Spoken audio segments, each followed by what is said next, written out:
The light was already fading over the snow-covered Belgian village when everything went wrong.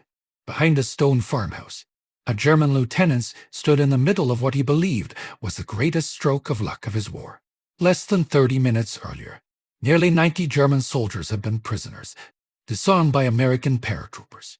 Then a patrol in white snow capes slipped through the blizzard, overwhelmed for unsuspecting guards, and reversed the entire situation. Now rifles were back in German hands. Machine guns were being positioned along stone wall. Riflemen spread through the yard. Beyond the farmhouse, American troops continued clearing the village, completely unaware that a heavily armed force was forming behind them. One signal. That was all it would take. Then boots crunched through fresh snow. An American first sergeant rounded the corner.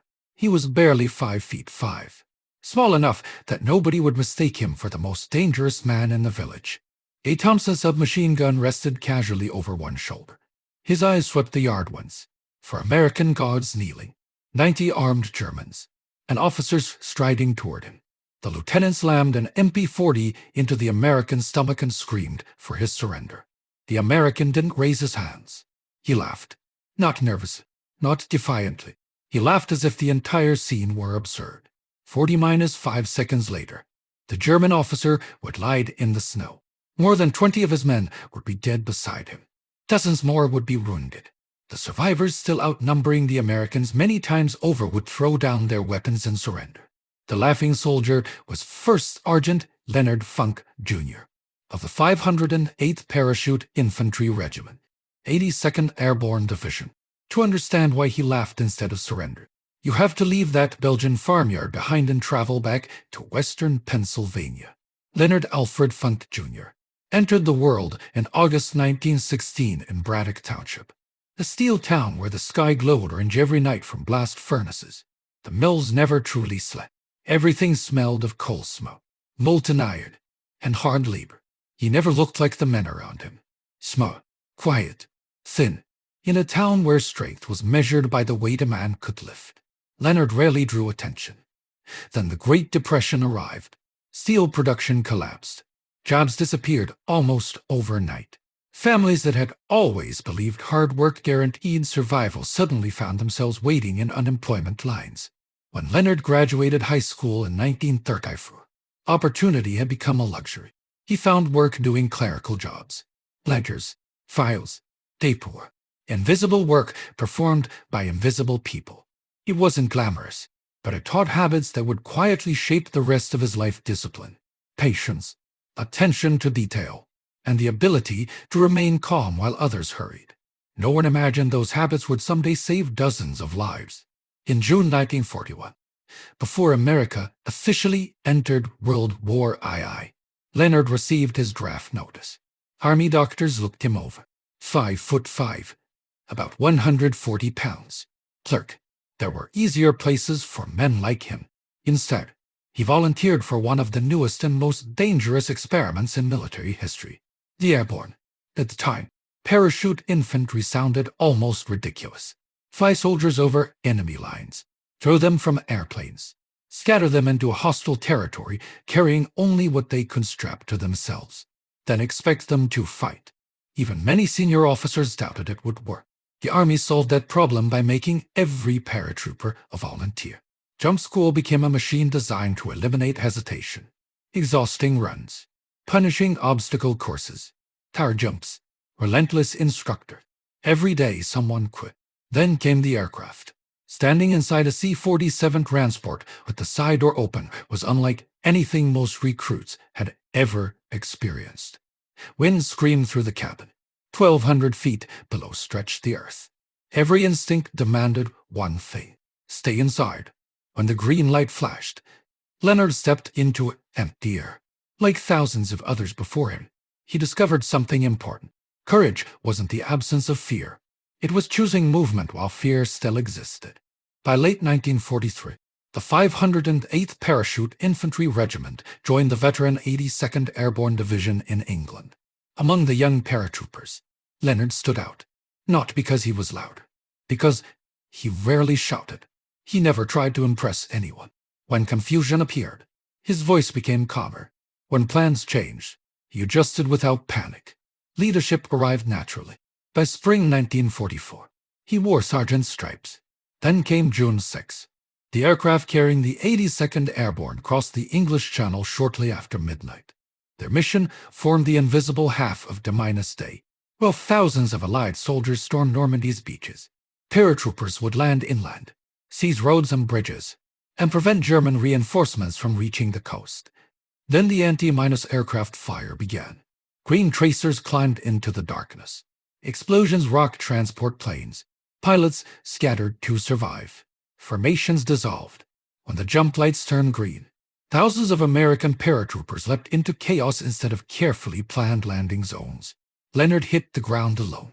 No company, no platoon, no commander, only darkness. This was the moment airborne training could never fully simulate. Every isolated soldier faced the same question. Wait, or move. Leonard moved. Over the next several days he gathered scattered paratroopers from different units. 1 man, then 2, then 5, eventually 18. Most had no idea where they were. Many simply followed the calm sergeant, who always seemed to know the next direction. Normandy's hedgerows became a maze where every bend concealed danger. German patrols searched the countryside. Machine guns waited behind stone walls. Leonard insisted on scouting ahead himself. The lead man usually became the first target.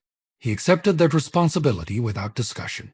Days later, all 18 men reached American lines alive. For most soldiers, surviving Normandy would have been enough. For Leonard Funk, it was only the beginning. He received the Silver Star, a Bronze Star, and a Purple Heart. Then he prepared for the next mission. 3 months later came Operation Market Garden.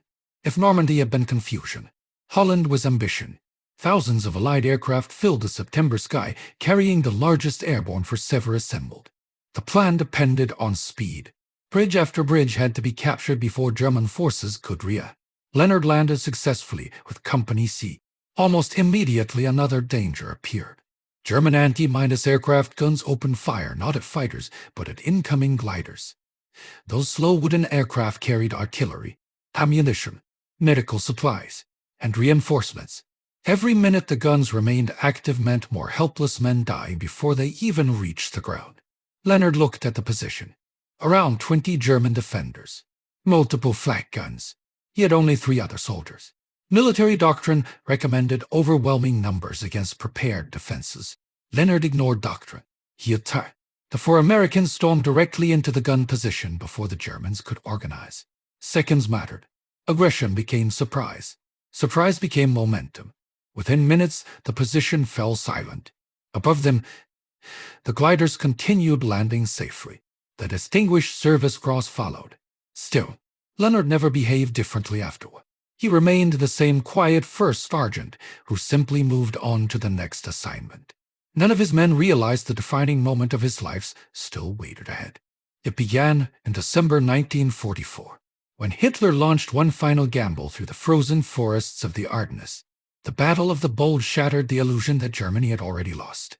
American units disappeared beneath armored assaults, snow-buried routes. Temperatures plunged far below freezing. Then came the news from Malmedy. 80- for American prisoners murdered after surrendering. The story spread through every foxhole faster than official reports ever could. Something changed inside countless soldiers. Surrender no longer guaranteed survival. Leonard absorbed the same reports everyone else did. He had already buried friends in Normandy and Holland. Malmedy added a different kind of certainty. Quietly, without speeches or witnesses, he settled one question inside himself. If that moment ever came, he would never surrender. By late January 1945, the German offensive had collapsed. The Allies were reclaiming frozen Belgian villages one by one. Company C entered Holzheim battered by weeks of relentless combat. The roster told a brutal story. Too many names crossed out. Too many officers gone. Too few riflemen remained. As first sergeant, Leonard Funk faced an impossible arithmetic problem. The company needed more soldiers. There weren't, unless he created them. He walked into the rear area. Cooks, drivers, and supply personnel worked. Most hadn't fired their rifles in combat. Some had never expected to. Leonard looked at them and saw something others overlooked. Years earlier, someone had looked at him and seen only a clerk. Now he simply said, in effect, today, everyone is infant. The makeshift platoon marched 15 miles through waist-deep snow beneath shelf iron. Nobody complained louder than the wind. Nobody turned back because Leonard never left the front of the column. When they reached Holzheim, the fighting became brutally intimate. House by house, room by room, grenades through doorways, gunfire echoing inside stone walls. Against expectations, the improvised assault force cleared 15 buildings, captured roughly 30 German prisoners, and suffered no losses. Elsewhere in the village, other Americans captured around 50 more. Together they now guarded approximately 80 prisoners. Leonard examined his remaining manpower. The village still contained active German resistance. Every available rifle mattered. He could spare only for guards. It was a terrible decision. It was also the only one available. War rarely offers good choices, only necessary ones. The German patrol arrived wearing white snow camouflage. Through the blizzard, they resembled Americans until they were almost on top of the guards. Within moments, the 4 Americans had been overwhelmed. The prisoners rearmed themselves. 80 prisoners became 80 soldiers. Their lieutenant recognized the opportunity instantly. If they struck from behind, Company C could be destroyed before realizing anything had happened. Everything depended on surprise. Everything proceeded exactly according to plan. Then Leonard walked around the corner. The German lieutenant shoved his weapon into Leonard's stomach. The situation could not have been clearer. 90 enemies. No cover. No escape. 1 American beside him. The officer shouted. Leonard understood none of the words. The officer shouted again. Behind the language barrier, another memory surfaced. Nobody. Men who surrender. Men who died anyway. The choice became strangely simple. He would not raise his hands. Instead, he laughed. Imagine the confusion from the German perspective. Training prepared soldiers for fear, for resistance, for desperation, not for laughter. The officer screamed louder. Leonard laughed harder. Some Germans began smiling. Others chuckled. Attention drifted. Discipline loosened. The carefully organized ambush slowly transformed into something absurd. While everyone watched, Leonard's hand reached toward the sling of his Thompson. Slowly, carefully, like a prisoner finally obeying. The lieutenant relaxed. The American was surrendering. Then the motion changed. One fluid movement, weapon off the shoulder, hands already finding their grip, barrel rising, trigger squeak. The Thompson exploded. Heavy, 45- caliber rounds struck the lieutenant at point-blank range. He collapsed before he understood what had happened. There was no time to think. Leonard swung toward the nearest armed Germans and continued firing. The farmyard erupted. He shouted to the kneeling Americans, "Get their weapons."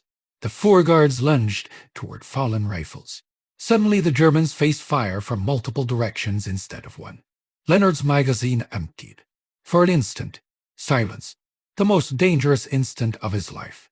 Training took over. Magazine out. Fresh magazine in. Bolt release. The Thompson roared again. German return fire finally erupted. Bullets snapped through the freezing air. 1 nearby American was killed. Others kept shooting. The Germans looked around. Their commander lay dead. No one issued orders. No one controlled the situation anymore. The psychological balance collapsed faster than the tactical one. Moments earlier they had possessed overwhelming superiority. Now uncertainty spread through every survivor. Who was leading? How many Americans were attacking? Had reinforcements arrived? Nobody knew. One rifle fell into the snow. Then another. Hands slowly rose. The surrender spread almost like panic. When the firing finally ended, more than 20 Germans were dead. Many more wounded. And over 40 armed survivors surrendered to a force they had vastly outnumbered less than a minute earlier. The entire battle had lasted well under 60 seconds.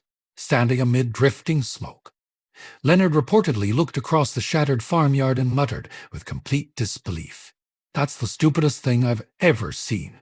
The incident raced through the 82nd Airborne. Witnesses repeated this story almost exactly because altering it somehow made it less believable. The recommendation climbed the chain of command. Every commander